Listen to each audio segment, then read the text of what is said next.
The embassy attack is threatening to draw the U.S. even further into a Middle East conflict that President Trump has tried to avoid. The president blamed Iran for the violent two-day siege at the U.S. embassy in Baghdad, warning Tehran would, quote, pay a very big price. He called on Iraq to protect the embassy. CBS News White House correspondent Paula Reid is traveling with the president and is at his resort in Mar-a-Lago in West Palm Beach, Florida. Paula, Happy New Year. So I want to get to... Happy New Year to you, too. So great to be with you. It's so good to have you on to break this down for us.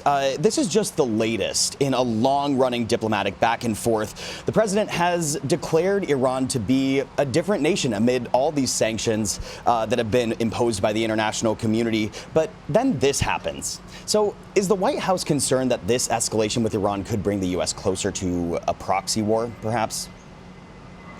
Well, the president has said publicly directly to Iran that any additional attacks or threats against the U.S. could increase U.S. involvement in the region. But immediately, the biggest concern for this administration is avoiding a political crisis like the one we saw related to the 2012 attack on a U.S. compound in Benghazi, Libya.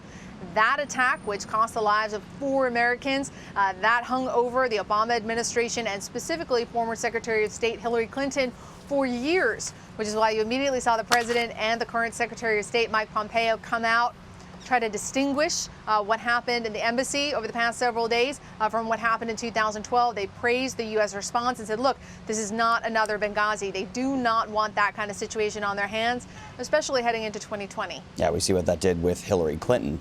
The president campaigned on bringing troops in the Middle East home, but we're hearing he may not be able to uphold that promise right now. So what more can you tell us on that front?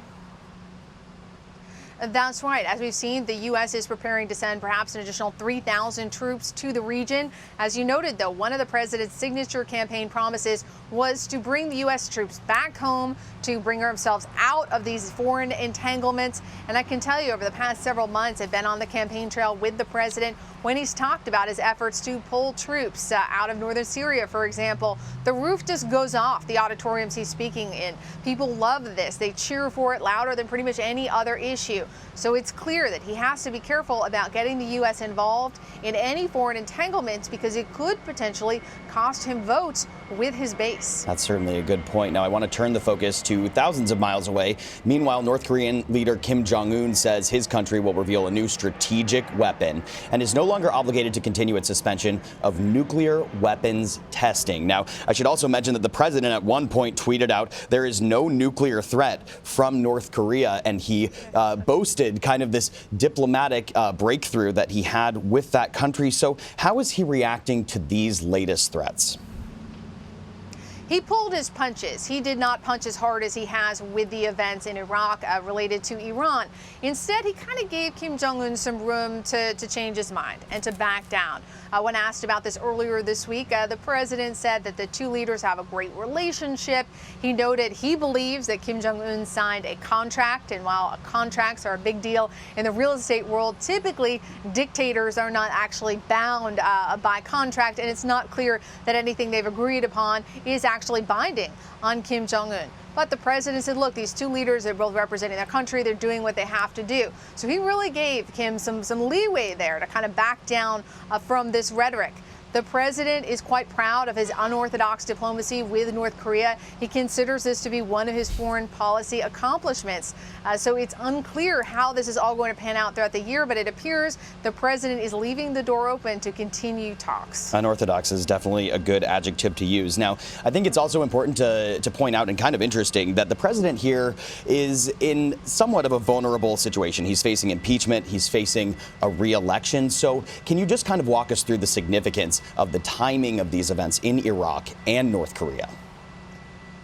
That's right. Well, the timing is certainly significant because foreign adversaries know President Trump is vulnerable. Not only is he facing impeachment when he heads back to Washington, he's also heading into a re-election year where, as we noted, a central tenet of his campaign is that he does not want to be involved in foreign conflicts, especially in the Middle East, and that he may not actually be able to follow through politically on some of these threats, or they could potentially force him to have to do more than what he promised his supporters. So it's clear these foreign adversaries are aware of the situation the president finds himself in, and it seems they're trying to exploit it to ultimately get what they want.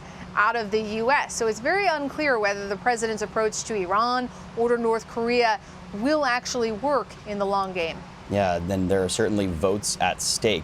Now, I want to look ahead to one thing. The holidays are over. It is 2020, and one thing that is on the calendar this month is the impeachment trial. So on the topic of impeachment, former New York City mayor and the president's personal attorney, Giuliani, also said he would, quote, love to try the case in reference to a likely Senate trial. What more can you tell us about Giuliani's role and President Trump's strategy in terms of a trial?